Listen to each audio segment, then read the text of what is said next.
Hey guys, it's Daniel from Fall, and I'm going to answer your questions.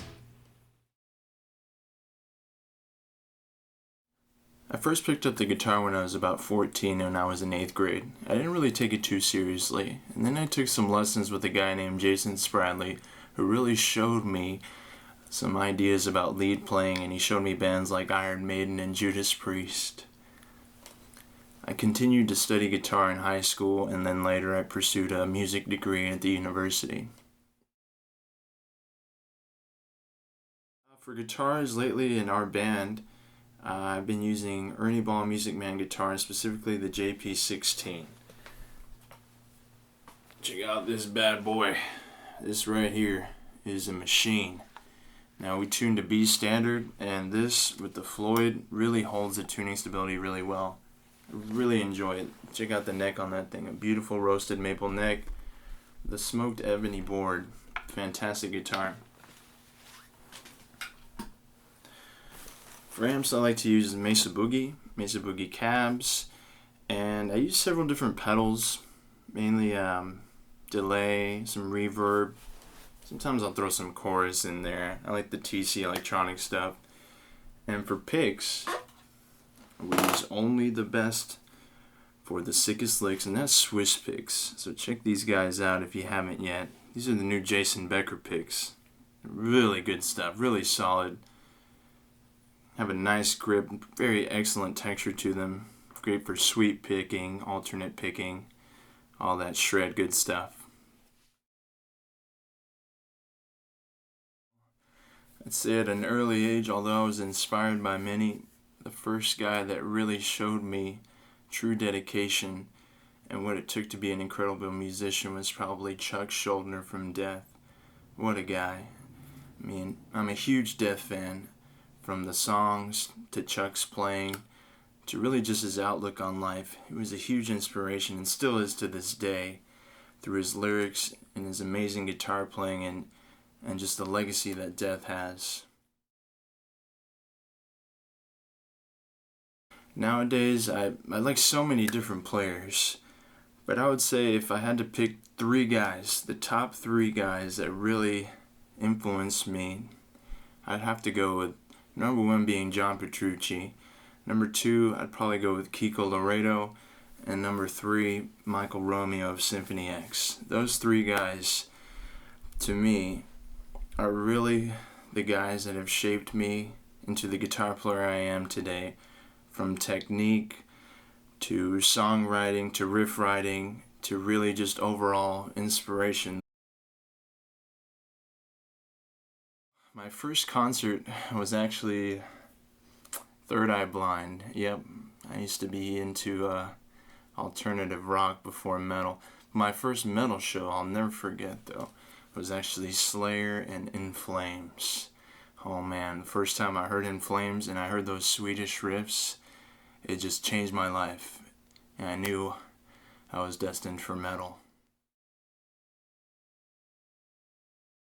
I know for the guitars, Jesse and I both used the Jackson Randy Rhodes. We used his Jackson Randy Rhodes, and we also used mine. Now we double tracked the guitars, and on the first set of tracking we used the Jackson with the Painkiller bare knuckle pickup, I believe, and the second set of tracking was done with an EMG 81. For the amps on the album we used the PV5150, which is just an overall classic amazing amp, and we also used a little monster. We used the Angle Iron Ball, which is a total badass little mini monster. For the leads we used the Mesa Boogie Mark V, and I'd like to show you something special for this classic vintage JPM Ibanez. Yep, original, the P2. This is the guitar that we used for the solos on the Insatiable Weakness.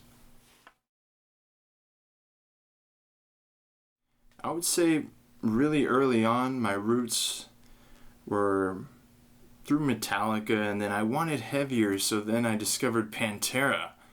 And man, I thought it couldn't get any heavier than that, so then I was turned on to Slayer. And when I heard Slayer, I was just blown away. and I thought again it couldn't get heavier. And then I'll never forget hanging with my buds, and somebody put on Deicide's Serpents of the Light. Wow. When I heard that, I was blown away. That guitar playing was insane. And then through them, I discovered Cannibal Corpse, and you name it, it got heavier. And then I'll remember another big turning point for me was when I heard At the Gates Slaughter the Soul. That album, still to this day, is one of the greatest albums of all time. I also am a big fan of horror, so I love to see new horror movies, of course, the classics. I'm really big into the 80s slashers, Jason, Michael Myers, Chucky, Freddy.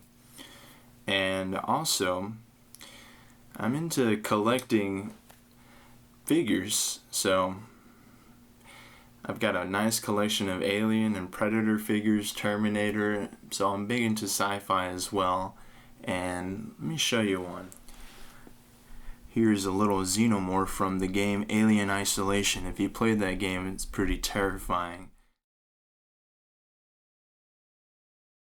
The last book I read, well, I enjoy reading. And the last book I read was The Silence by Tim Levin. So, great book if you're into sci-fi, great book if you're into horror.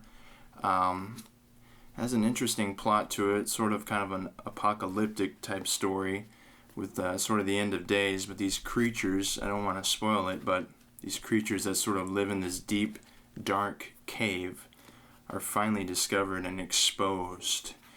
And what will humans do to survive these creatures? The best piece of advice I've received, I'll never forget. I went to a guitar clinic with Michelangelo Badio, one of my favorite guitar players. In fact, as a young guitarist, I studied his DVDs, Speed Kills, extensively. And in his clinic, he was so awesome. He was an amazing player, and he was really insightful. And one thing that he said that struck with me was, he said, don't try. He said, don't try things. He said, if you try, then you're setting yourself up for failure. You're basically saying, yeah, maybe I'll give it a shot. I might do well. I might not, but I will try it. And he said, do what you can to just eliminate the word try from your vocabulary. Because if you can do that, then you're building the confidence to do the best that you can. You're going to say, I'm going to nail this lick. I'm going to nail this riff. I'm going to nail this solo. And by having that mentality, you will do the best that you absolutely can. Well, guys, thanks for watching. And be sure to check out our album, The Insatiable Weakness.